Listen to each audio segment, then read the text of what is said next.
Boa noite a todos. Que a paz de nosso Senhor Jesus Cristo possa envolver a cada um de nós nesse instante.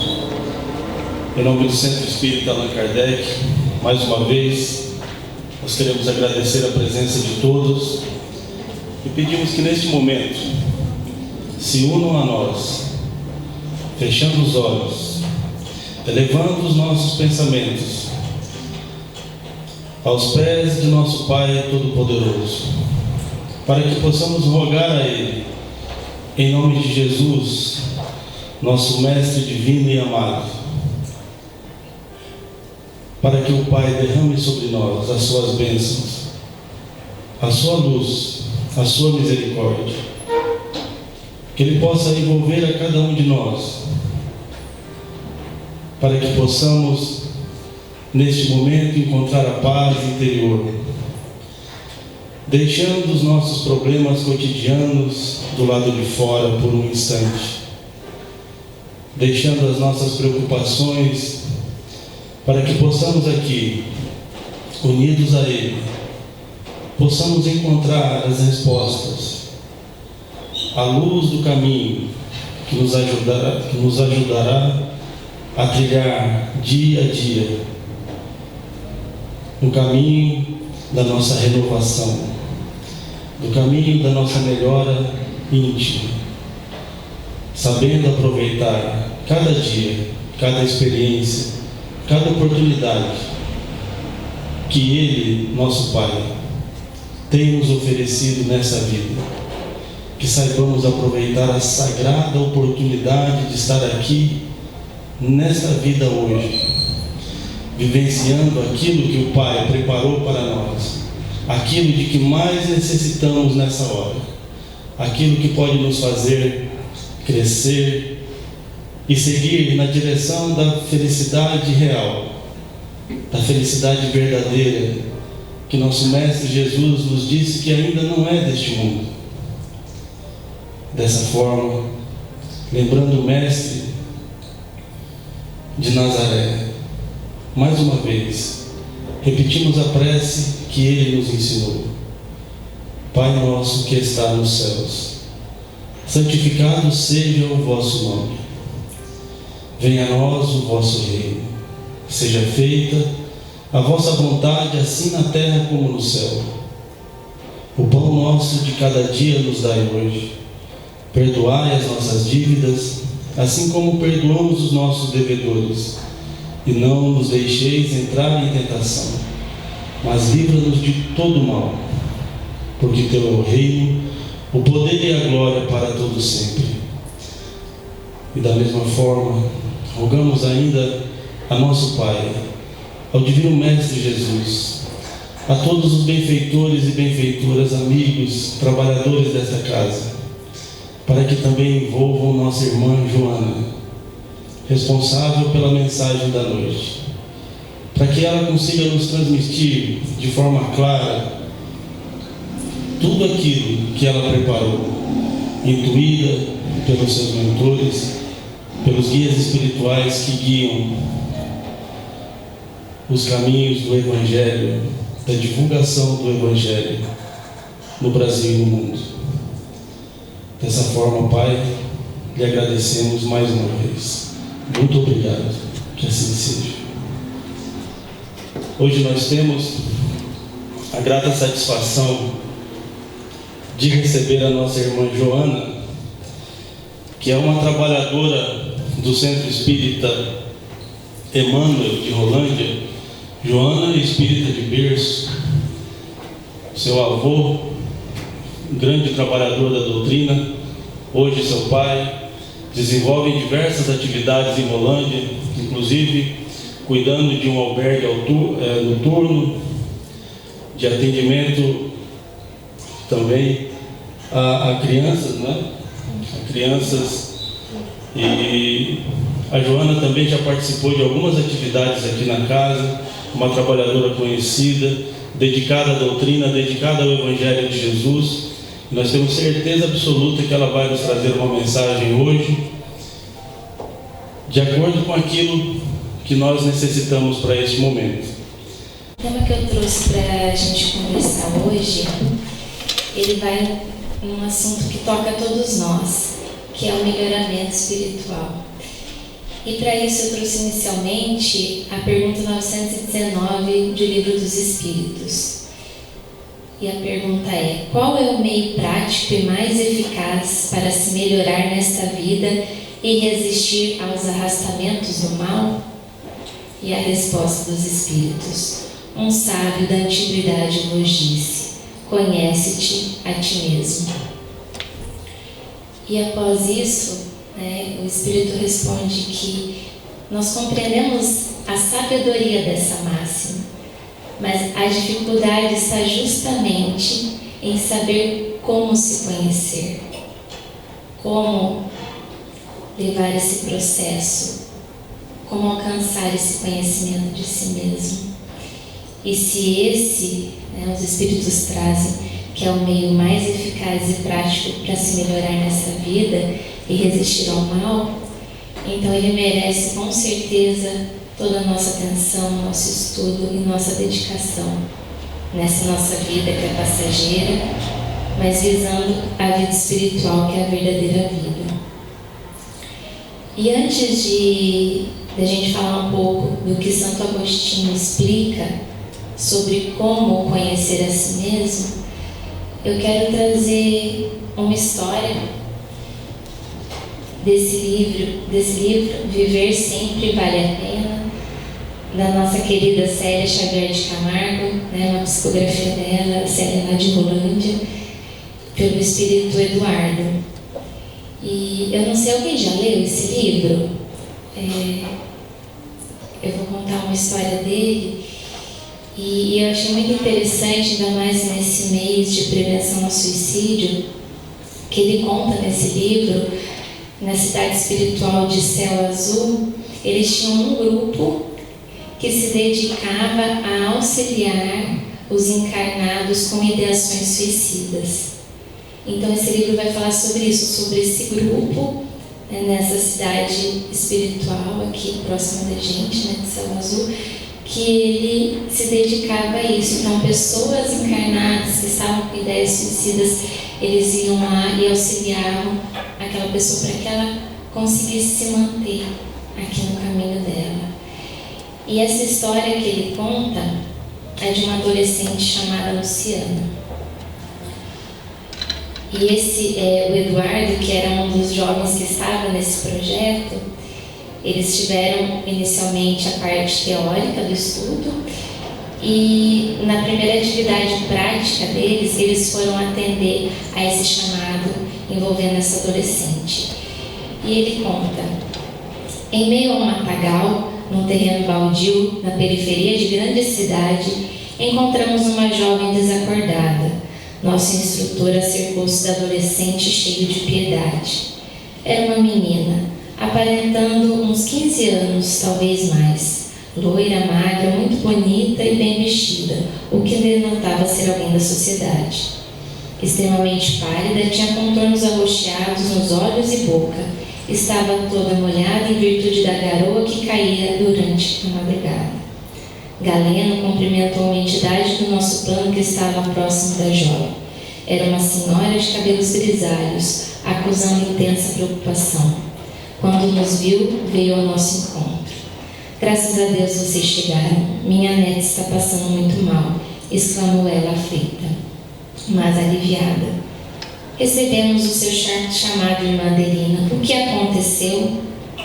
E ela conta: Luciana estava muito desesperada ontem à noite e cometeu uma série de loucuras. Tentei impedi-la, mas não me atendeu aos apelos. Seus amigos abandonaram-na aqui ao perceberem que Luciana estava passando mal. Debalde procurei socorro e ninguém me ouviu. Como esse lugar é muito deserto, temia que minha neta desencarnasse sem receber ajuda. Não sabia mais o que fazer. E nesse ponto, eu faço um link com uma das respostas que Santo Agostinho deu sobre como nos melhorarmos, sobre como nos conhecermos para ser possível esse desenvolvimento, esse melhoramento espiritual. E Santo Agostinho coloca que quando nós pedimos diante das dificuldades, pedindo a Deus e aos anjos guardiões o auxílio, esse auxílio vem a cada um de nós. E aqui nós observamos que essa avó, desencarnada, estava ali ao lado da neta durante esse processo, e ela tentou auxiliar, só que essa neta estava com os ouvidos cerrados, não estava vibrando na sintonia dessa avó e não conseguiu receber esse auxílio antes de chegar àquela situação tão trágica, em que ela quase veio a desencarnar. Então, uma das orientações que Santo Agostinho nos traz é essa, de estarmos sintonizados com Deus, estarmos sintonizados com nosso anjo guardião, porque a partir do momento que vierem as dificuldades que virão para mim e para cada um de vocês, porque vivemos num mundo de provas e expiações, porque somos espíritos imperfeitos buscando evolução. Então, quando essa situação de dor, de dificuldade chegar, se nós estivermos sintonizados com Deus, com nosso anjo guardião, nós seremos auxiliados. Então, o mentor diz: tranquilize-se, Adelina. Vamos confiar em Deus e trabalhar. Não se desespere. Se quiser ajudar com proveito, ore. A senhora pareceu acalmar-se um pouco enquanto Galeno examinava a pobrezinha desacordada. Sobre o corpo da menina via-se outra forma, em tudo semelhante à primeira. Era o seu corpo espiritual, que estava quase totalmente desprendido da matéria e igualmente sob o efeito das drogas. Algumas entidades escuras, que no momento em que chegamos procuravam inalar as substâncias entorpecentes que a jovem exalava, fugiram assustadas com a presença de Galeno. Chamando Marcelo e Alberto, nosso orientador disse: ela está em coma. A dosagem de substância entorpecente foi muito grande e precisamos agir rápido. Procurem nas imediações alguém encarnado que possa prestar socorro e tragam até aqui. E quanto a nós, dirigiu seus demais membros da equipe: vamos trabalhar. Concentre-se mantendo unidade de propósitos com vistas à recuperação da nossa irmãzinha. E os dois saíram para cumprir as ordens recebidas, enquanto Galeno, olha que interessante o que ele conta, enquanto o mentor, o Galeno, pôs-se a agir, impondo as mãos sobre a jovem, iniciou a aplicação de passes no sentido longitudinal, com o objetivo de dispersar as emanações deletérias existentes no organismo. Logo, uma fumaça escura começou a se desprender de todo o corpo de Luciana. Enquanto Galeno trabalhava profundamente concentrado, nós o observávamos ajudando em pensamento.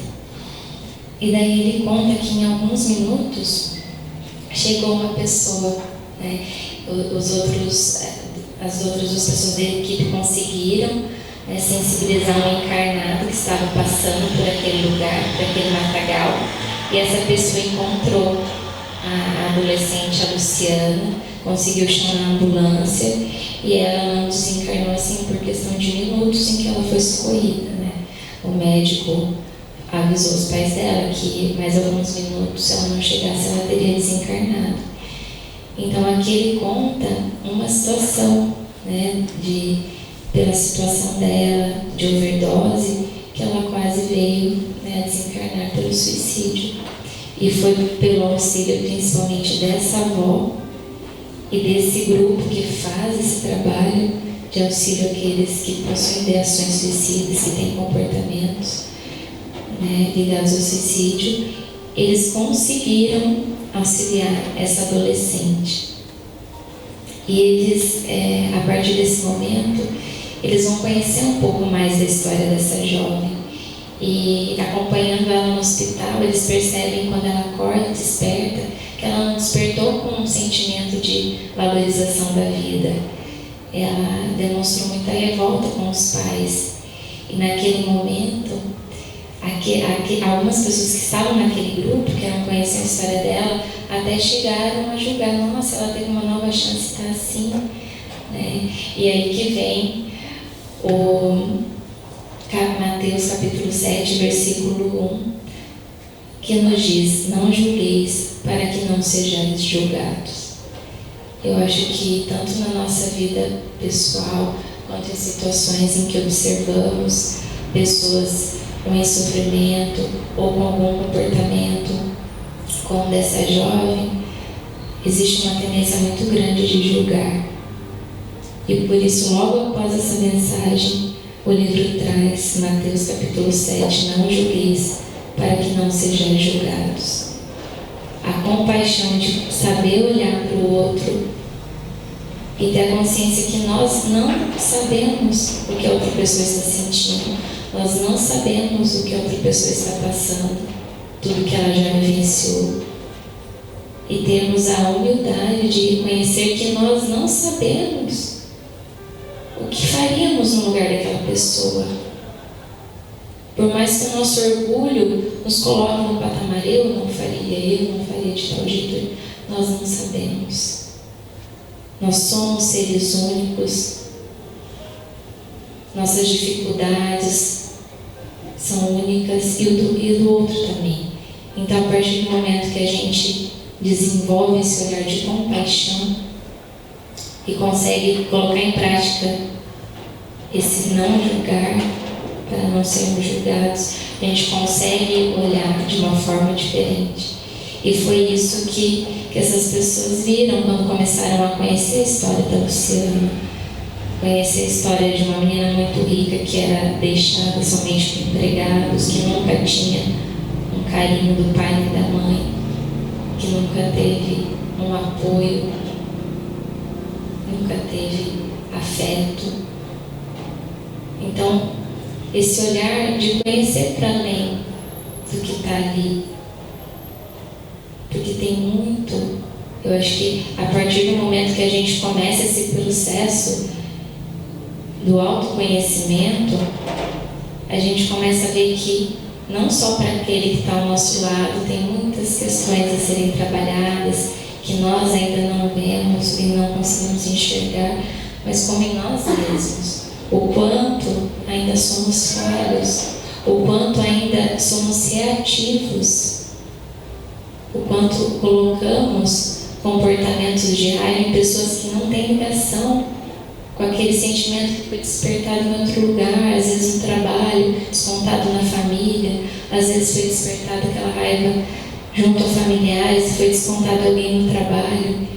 Então, essa falta de autoconhecimento e do olhar para si traz muita dor. E não é para o outro que está lá fora que a gente não conhece, é para a gente, para cada um de nós. E todo mundo aqui, se eu pedir para cada um pensar uma situação de dor que causou por não reconhecer seu sentimento e jogar aquela raiva, aquela angústia sobre outra pessoa, cada um aqui vai lembrar, porque cada um de nós aqui já teve esse comportamento. Então, o autoconhecimento, ele é fundamental, e é por isso que Santo Agostinho, ele vem na pergunta 919 do Livro dos Espíritos nos ensinar como, mas como nos melhorar, como realizar esse processo. E Santo Agostinho nos ensina: fazei o que eu fazia de minha vida sobre a terra.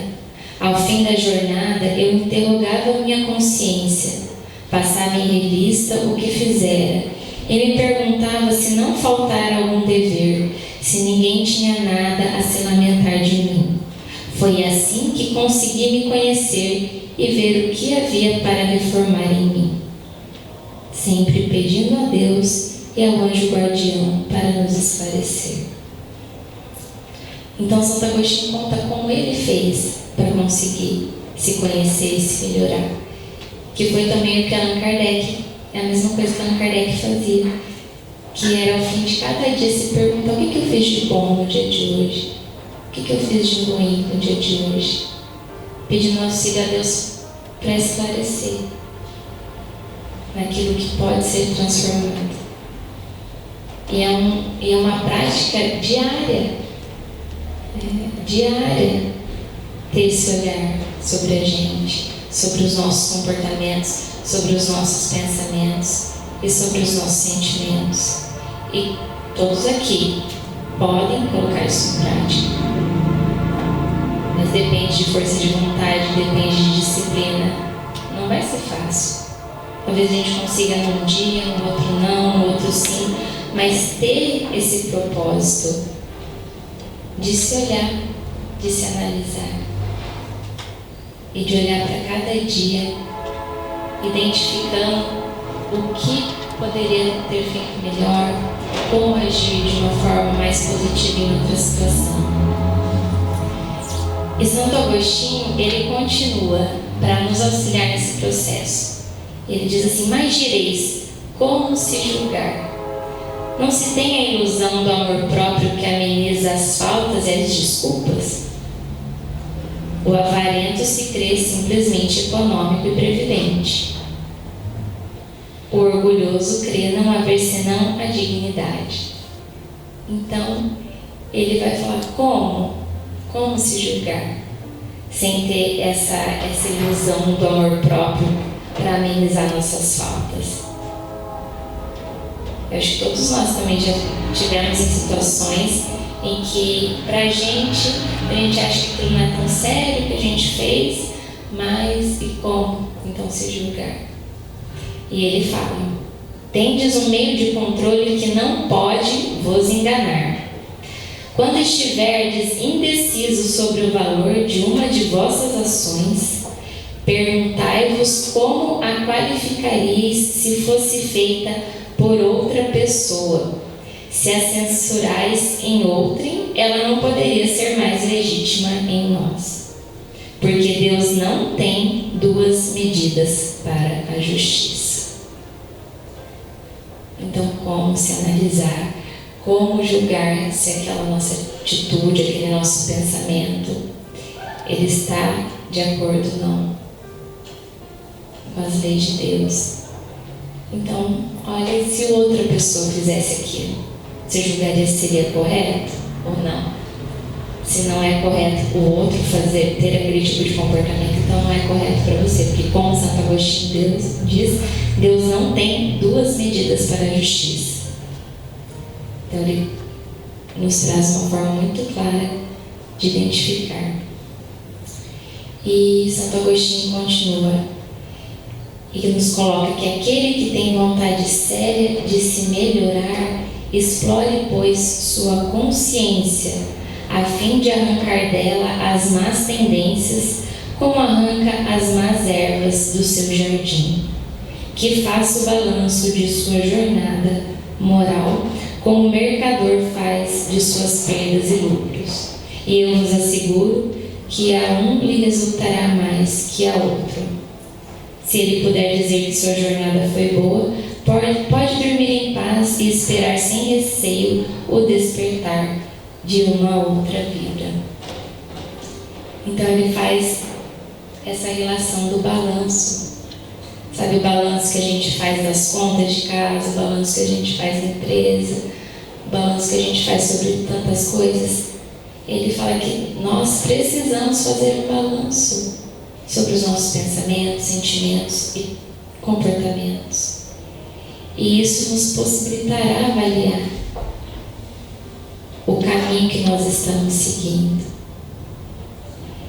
E Santo Agostinho fala que o principal objetivo aqui do Livro dos Espíritos e da doutrina em si é nos fazer despertar para a verdadeira vida, para a vida espiritual. E o que significa esse despertar para a verdadeira vida?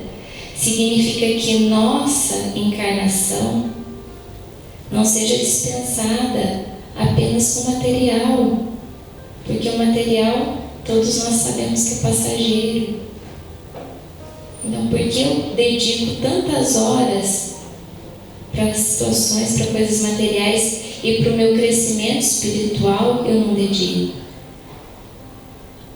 Às vezes é um tempo para ir no centro, às vezes a oração num dia, às vezes no outro não.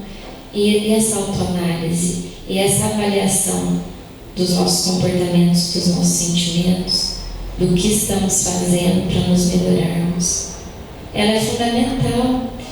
Ele coloca um paralelo do quanto a gente coloca essa encarnação somente no material, que é algo que é totalmente passageiro, essa nossa vida aqui. Se formos olhar numa perspectiva cósmica, essa nossa encarnação é 1 minuto.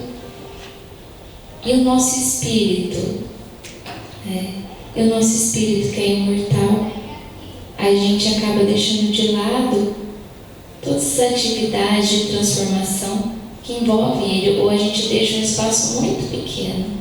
E é lógico que no nosso dia a dia, no nosso trabalho, na nossa família, a gente tem condições de desenvolver o nosso lado espiritual. Como? Desenvolvendo a paciência com os nossos familiares, nossos colegas de trabalho, perdoando as faltas,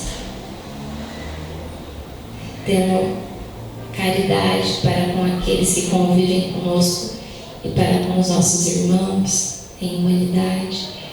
Então nós temos possibilidades diárias de crescimento espiritual.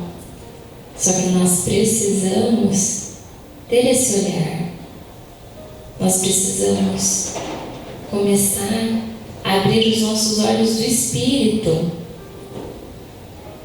para que tanto essa voz dessa avó que tanto queria ajudar a neta, como dos espíritos guardiões que estão aos nossos lados, que nos auxiliam, para que eles possam realmente nos auxiliar. Porque se a gente se fecha, se a gente abre um guarda-chuva e se fecha para todas essas lições que eles conseguem nos transmitir através do som, através dos momentos de prece, tudo se torna mais difícil para cada um de nós. E não é que a nossa situação se torna difícil, por uma força exterior, mas por nós mesmos, por falta de atitudes nossas, de nos colocarmos como seres em crescimento, em transformação, que precisamos estudar diariamente, que precisamos nos transformar diariamente. E é isso que Santo Agostinho nos ensinou. Qual o meio mais prático e mais eficaz para se melhorar nesta vida e resistir ao arrastamento do mal? Um sábio da antiguidade vos disse: conhece-te a ti mesmo. Que nós possamos nos conhecer e, a partir dessa abertura para o bem, essa abertura para o verdadeiro amor incondicional que Jesus nos ensinou, nós possamos arrastar muitos ao nosso lado, através não da fala, mas do exemplo da nossa verdadeira transformação moral. Que Jesus nos abençoe. Obrigado, Joana. Joana trouxe o nosso entendimento mais uma sequência dos ensinamentos que nós temos recebido nas últimas semanas. A Joana toca num ponto-chave da nossa reforma íntima, pedindo, chamando ali a orientação do grande mestre Santo Agostinho, e ele fala muito, uma coisa muito simples, que é tão difícil para a maioria de nós reconhecer, Se olha no espelho e pergunta, se o dia de hoje foi bom, se tudo que eu fiz foi correto, se tem alguma coisa que eu iria reprovar no outro, se eu fiz, se eu iria reprovar no outro. Só que Santo Agostinho fala e a Joana comentou isso, Santo Agostinho fala nessa resposta que, se a gente quiser mesmo, basta pedir aos nossos anjos da guarda, os nossos guardiões, que eles vão nos orientar. A Joana falou em vários momentos do auxílio.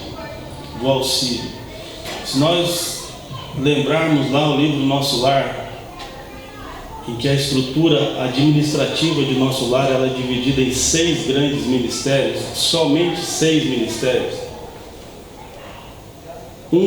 Todos os ministérios são muito importantes, mas um deles se chama Ministério do Auxílio. É um grande grupo preparado, treinado, estudado para fazer o auxílio. Lá no livro vai dizer que nenhuma oração deixa de ser ouvida, nenhuma prece jamais deixa de ser ouvida. E esse grupo do auxílio, eles estão lá prontos para nos ajudar. E muitas vezes o que falta para nós é pedir o auxílio. E às vezes a gente pede o auxílio e não estamos prontos para receber o auxílio também. Então a Joana comentou aqui de forma clara, de forma simples, né? Um ensinamento importantíssimo, dizendo as palavras de Santo Agostinho quanto à nossa busca, né? Se você quer de verdade, se nós queremos de verdade, então nós temos que nos questionar, né? O que eu fiz hoje? Foi bom? Não foi bom? Se eu não consigo ver, né? Se eu não consigo ver, pede ajuda. Os benfeitores estão aí para nos auxiliar, né? Muito mais do que nós imaginamos, muito mais perto do que nós imaginamos. Então nós agradecemos mais uma vez a Joana pelas palavras, por se dar o trabalho de vir até aqui hoje e nos trazer essa lição tão importante. Muito obrigado, Joana.